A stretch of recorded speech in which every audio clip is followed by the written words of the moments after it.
Recycle বিভিন্ন উপকরণে তৈরি দুর্গা প্রতিমা। পরিবেশ বান্ধব বার্তা দিচ্ছেন কালনা মহকুমার পূর্বস্থলী ১ নম্বর ব্লকের বড় কোবলা এলাকার শিল্পী রাজু বাগ। পূর্বস্থলী ১ নম্বর ব্লকের বড় কোবলা এলাকায় শিল্পী রাজু দুর্গাপুজো আগে যেন এক নতুন দৃষ্টান্ত স্থাপন করল।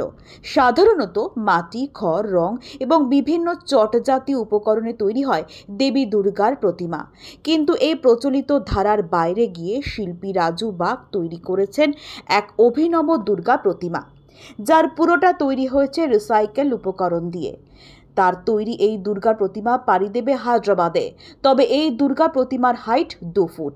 হায়দ্রাবাদে বসবাসকারী এক মহিলা সোশ্যাল মিডিয়াতে রাজুর কাজ দেখে তাকে এই দুর্গা প্রতিমার অর্ডার দেয়।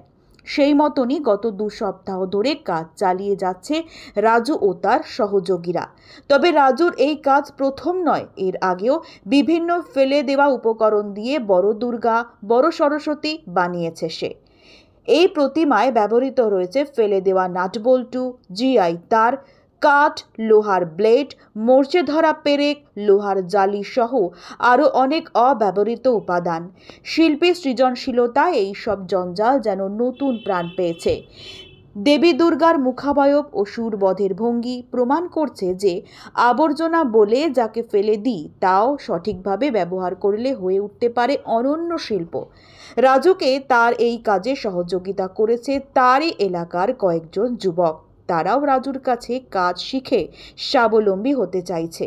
তাদের কথায় শুধু এবারই প্রথম নয়, এর আগেও আমরা ফেলে দেওয়া বিভিন্ন উপকরণ দিয়ে দুর্গা, সরস্বতী, হাঁস, মুরগি সহ থিমের বিভিন্ন জিনিস তৈরি করেছি।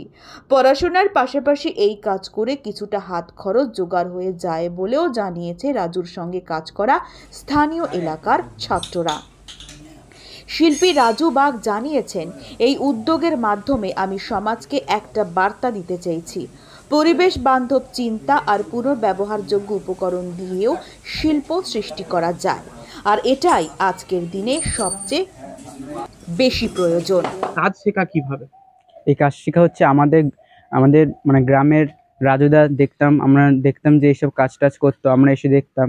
তারপরে একদিন আমাদের বললো যে এইসব কাজ করবি, আর আমরা আস্তে আস্তে এইসব কাজ করলাম। তারপরে এইসব দিকে ভাঙাচোরা জিনিস দিয়ে যে দুর্গা প্রতিমা তৈরি হচ্ছিল, তা সেগুলো দেখে আমাদের একটা আগ্রহ হলো। তারপর থেকে এই কাজটা আমাদের এখান থেকে শুরু হয়েছে আস্তে আস্তে। আচ্ছা, দুর্গা ছাড়া আর কি কি বানিয়েছো? এখানে লক্ষ্মী, তারপরে সরস্বতী, তারপরে কৃষক, জেলে, এইসব মোরগ, মুরগি, হাঁস, এইসব জিনিসই বানানো হয়েছে। কি দিয়ে বানানো হয় মূলত এইগুলো? এইগুলো সব ভাঙাচোরা রিসাইকেল যে জিনিসগুলো হয়, ফেলে দেওয়া জিনিস, ওগুলো আমরা সংগ্রহ করে নিয়ে এসে এইগুলো দিয়েই বানানো। আচ্ছা, কি কি উপকরণ তাও? ভাঙা পেরেক, লোহা কাটার ব্লেড, তারপরে তাঁতের রড, এইসব জিনিস দিয়ে। কতদিন লেগেছে এই দুর্গা ঠাকুরকে বানাতে? এইগুলো 2 সপ্তাহ মতন লেগেছে। কোথায় যাবে এটা? এগুলো যাবে শান্তিনিকেতন, যাবে কিছু যাবে হায়দ্রাবাদ। আচ্ছা, কি নাম তোমার? আমার নাম মনজিৎ সিংহ। মনোজিৎ সিংহ।